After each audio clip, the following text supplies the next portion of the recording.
አንዳንዴ ዲቪን አስበነው ወይም ሳናስበው ልንሞላ እንችላለን። አሰብነውም አላሰብነውም ምናልባት አሸናፊ ብንሆን ምን እንዘጋጅ ነው። What I prepare if I am a DV winner የዲቪ አሸናፊ ብሆን ምን ልዘጋጅ የሚለውን መረጃ አቀናብሬ ይዤ መጥቻለሁ።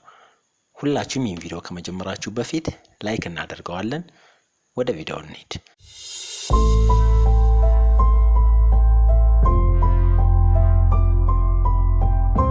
እንግዲህ እዚህ ጋር እንደምትመለከቱት ታይትሉን What I prepare if I am a DV winner ነው የሚለው አሸናፊ ብሆን ምን ልዘጋጅ ነው።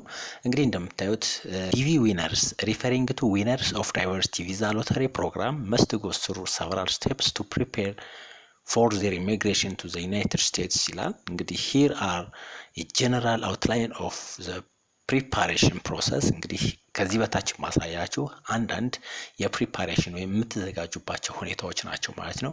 ምን ነገሮችን ላድርግ የሚለው ማለት ነው። ስለዚህ አንድ የዲቪ ዊነር ሊያደርጋቸው የሚጠበቁ ግዴታዎች ወይም ደግሞ ግዴታ ሊሞላቸው ሊያስተላልፋቸው አፕላይ ሊያደርጋቸው ኦር ዋት ኤልስ የሚገቡ ነገሮችን እናያለን ማለት ነው። የመጀመሪያው እንግዲህ አንድ የዲቪ ሎተሪ አሸናፊ መጀመሪያ ላይ ሊደርሰው የሚችለው ኖቲፊኬሽን ነው። ብዙውን ጊዜ የሚደርሰን የመጀመሪያው ኖቲፊኬሽን ፈርስት ኖቲፊኬሽን ነው።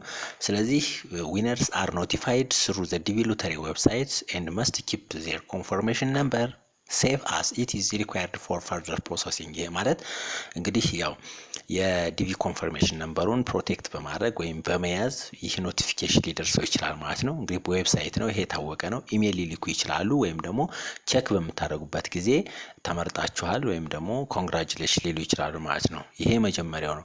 ስለዚህ ቀጣዩ ምንድነው የሚሆነው? ኖቲፋይ ከሆናችሁ በኋላ ቀጣዩ ስቴፕ ምንድነው? ዲኤስ 260 መሙላት ነው ማለት ነው።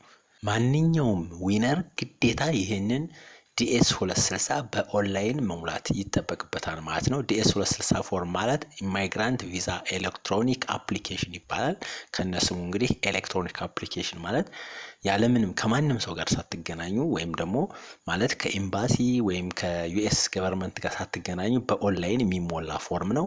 ይሄንን ግዴታ መሙላት ይጠበቅባችኋል።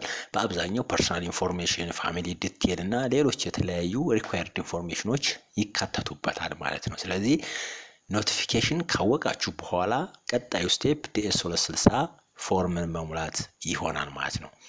እንግዲህ ከዛ በተረፈ ዶክመንቴሽን ነው። ዶክመንቴሽን እንግዲህ ዶክመንቴሽን በዲቪ ፕሮሰስ ውስጥ ወሳኝና ምንም ትክ የሌለው ነገር ነው። ምክንያቱም አንድ የሚፈለግ ወይም ደግሞ አንድ ተፈላጊ የሆነ መረጃ ወይም ዶክመንት ከጎደለ ፕሮሰሳችሁ ኢቭን ፌል ሊያደርግ ሁሉ ስለሚችል ማለት ነው። ስለዚህ winners need to gather and prepare various documents including እንግዲህ እነዚህን ዶክመንቶች አንድ አሸናፊ ወይም አንድ የዲቪ ዊነር ሊያዘጋጅ ይጠበቅበታል ወይም ይችላል ማለት ነው። አንደኛው ፓስፖርት ነው።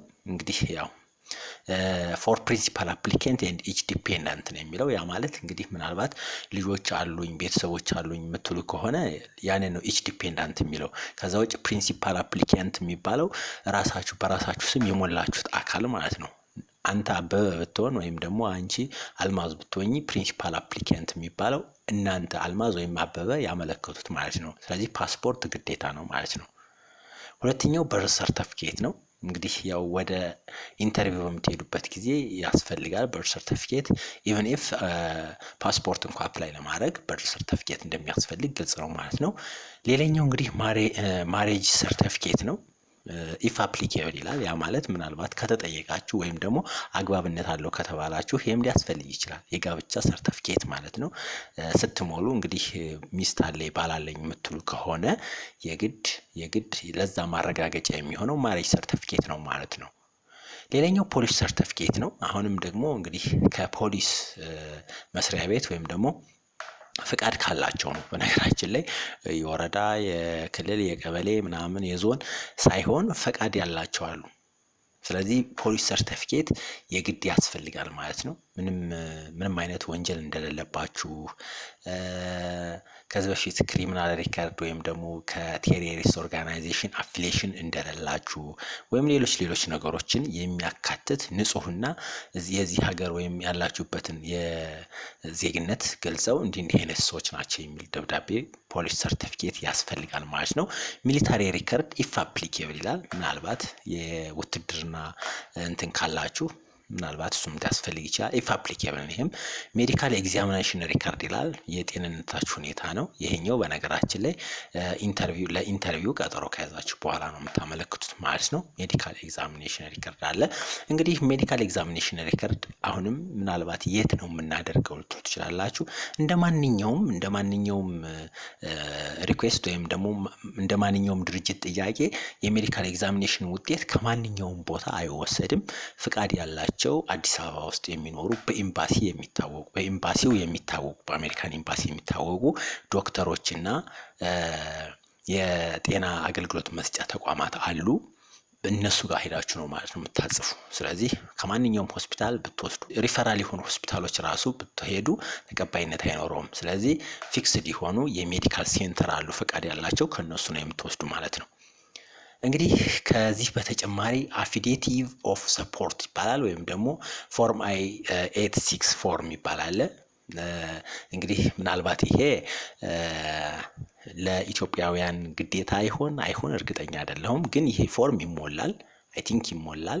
ሶ ፍሮም ስፖንሰር ኢን ዘ ዩኤስ ነው የሚለው። ምናልባት ዩኤስ ላይ ስፖንሰር አለን ብላችሁ ካሰባችሁ ይህንን ፎርም እንደሚሞላ ማወቅ ይጠበቅበታል ማለት ነው። ሌላኛው እንግዲህ ቪዛ ኢንተርቪው ነው። የግድ ኢንተርቪው ያስፈልጋቸዋል።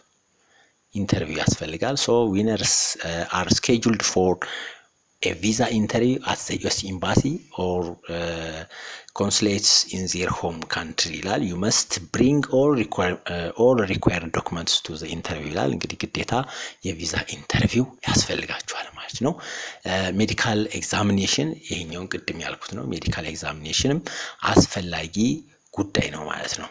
ዘን ቪዛ ፊ ነው። የቪዛ ክፍያ አለ።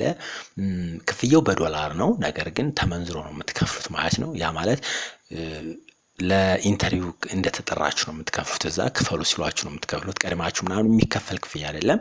ስለዚህ ቪዛ ፊ መኖሩንም ማወቅ አለባችሁ። በቪዛ ፊ በኩልም መዘጋጀት ይጠበቅባችኋል ማለት ነው።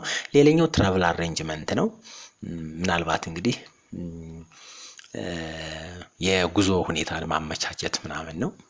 እሱም ያው የሚደርስ ጉዳይ ቢሆንም ነገር ግን የግድ በዚህ በኩልም ዝግጅት ማድረግ ይጠበቅባቸዋል። ቀጣዩ ኦሪንቴሽን ነው።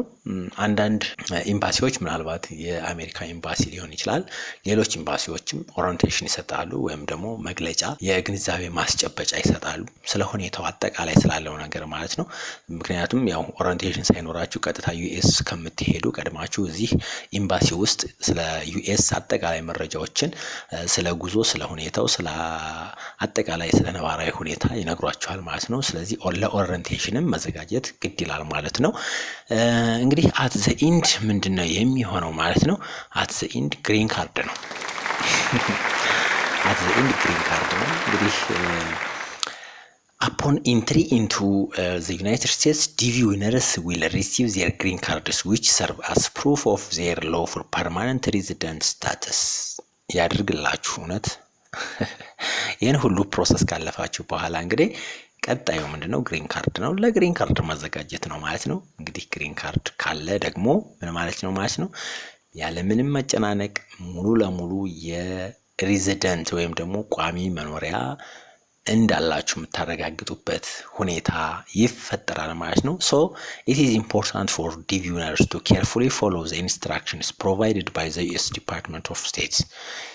ግዴታ ኢንስትራክሽኑን በደንብ አድርጋችሁ ማወቅ አለባችሁ። በደንብ ማለት ነው። ምን ነገር እንደሚያስፈልግ፣ ምን እንደምትዘጋጁ፣ መቼ፣ እንዴት እና በምን የሚሉ ነገሮችንም በሙሉ መዘጋጀት ይጠበቅባችኋል ማለት ነው። እንግዲህ ውድ የቻናል ቤተሰቦች እነዚህ ጉዳዮች ላይ ኮንሲደር አድርጋችሁ ብትዘጋጁ ወይም ራሳችሁን ብታዘጋጁ አሪፍ ነው ማለት ነው።